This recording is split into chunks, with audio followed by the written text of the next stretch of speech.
Anniversary ভার্সারি। তোমরা হাততালি দাও তাহলে একটুখানি এবার সবাই মিলে। হ্যাঁ ওই যে বৌদিদের বলছি তোমরা একটু হাততালি দাও সবাই মিলে।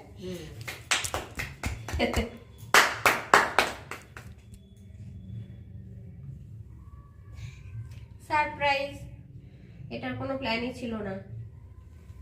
এটাই ঠিক। বুঝেছো? হ্যাঁ। ভালো। হুম।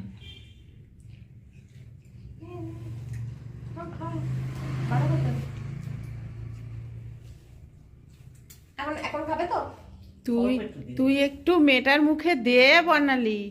ও তো তোর মুখের দিকে একবার তাকাচ্ছে, বাবার মুখের দিকে তাকাচ্ছে। নাও, তো কি- একটুখানি দে। এনে